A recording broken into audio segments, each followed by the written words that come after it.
What's up, guys? Welcome to another episode of Planetary Reviews, and I'm here to review Suburbicon. Now, in the promotion for this movie, it was supposed to be, in my opinion, from what I got from the trailer, was that it was supposed to be about a suburban man played by Matt Damon that loses his wife because he's down deep with the mafia, but then he decides to fight back and take down some mafioso guys. That's what I thought this movie was about. Judging from all the trailers, that's what I thought I was going to get. It turns out this movie is a dark comedy with a small equality message in the mix. I was not expecting that. So, let's talk about the story. The story to this movie is about Matt Damon's character losing his wife to a mafia killing because he is in debt to the mob. And then, as the movie progresses, you learn more about why he's in debt to them, what exactly he's doing, and it turns out he's not so much of a good guy. And then he has to protect his son in the mix of this, and really the movie also likes to focus more on the son in this movie, which I really liked. He was one of the good things about this movie. And also, in the mix of all this bad stuff happening with murders and everything like that, an African-American family moves into the community where, remember, this takes place during the 50s, so in a predominantly white area, a black family moves in and they start sitting there going, oh no, it's their fault, this is before they moved here, this never happened, it's their fault.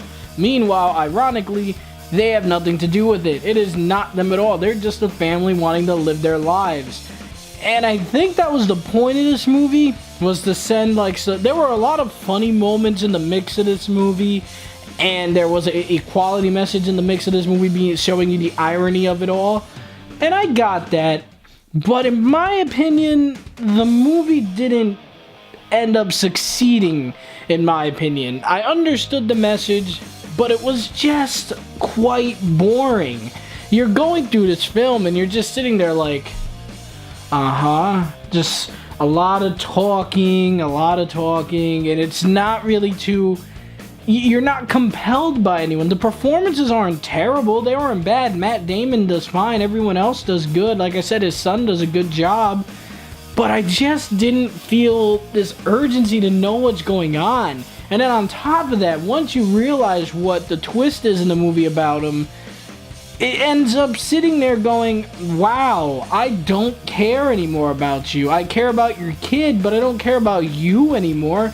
I don't give a crap what happens to you. I really don't. So, I think that with the twist that they had in this movie, if they would have saved it for the very, very, very end, maybe it would have done better. Maybe you would have cared more about the characters as you go along, other than his son. But when they show you it halfway in the movie, granted, the movie picks up after that with a little bit more action and some interesting stuff going on, but for the most part, it's still quite dull. The twist makes you sit there and go, why? Why do I care about them now? I'm only rooting for the kid. And again, the movie is very, very slow in my opinion. It starts off very he loses his wife to this, but after that, it's just slow, the pacing is dull, and nothing really stood out from this movie. I was very bored during it. The plot wasn't very interesting because, like I said, when they reveal what happens with Matt Damon and what he is and what he's doing and what's going on, you don't care about that. The only time you're ever interested is when the kid is on screen, and that's the only thing that's really keeping the movie going. You want to see the kid succeed. You want to see him make it through all this craziness. And yes, there are some spots where I was like, oh wow, that's pretty funny. Alright, that's pretty funny. Little moments like that throughout this movie, and then when some of the action did kick in, it looked good, and I enjoyed that. I liked the way the movie was filmed, and I liked it when the action did go down for a little bit. And I also liked the cinematography. The cinematography looked very well in this movie. The camera angles were very nice. The way they made the area look, the way they really brought to life this 50s Suburbicon area was very well done. I loved that. The lighting was good. The whole aesthetic and the movie is visually pleasing. But other than that, the film really doesn't have much going for it. I mean, if you're into dark comedies, perhaps you'll like it a lot. maybe. But for me personally, I don't think mainstream audiences are going to enjoy this film. I don't think you're gonna miss out on anything if you don't go see it. This is a movie that you could skip out on. It's very dull, boring. It has a couple hidden spots of like, haha, that was good, not bad. And then that little twist was and then you get to the end and you're like, oh, okay, there's an equality message in this movie? Okay, I wasn't expecting it. Again, because the trailer was showing me a completely different film, but I thought I was getting a revenge flick, but apparently not. So, where do I stand on this movie? Guys, don't go out and see this movie. This movie is not worth your time. In my opinion, unless you like dark comedies, maybe you'll enjoy this. But other than that, this film is forgettable, boring, just, in my opinion, just quite dumb. That's why, at the end of the day, I'm giving Suburbicon a solid D. The only reason why it isn't getting an F is because, like I said, the cinematography is good, the performances aren't bad, the kid you care about, and that's pretty much it. And the equality message was there, so I guess that's cool.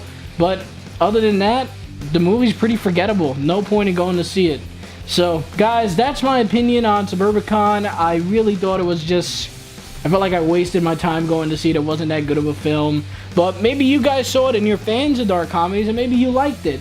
And that's great. Let me know what you liked about it. If you didn't like it, let me know what you didn't like about the movie. I'm not afraid to tell you. I thought it was boring and dull.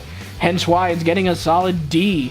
So, that's my opinion, guys. I'm going to be getting Assassin's Creed tonight. I'm very excited to go get that game and start my review on that.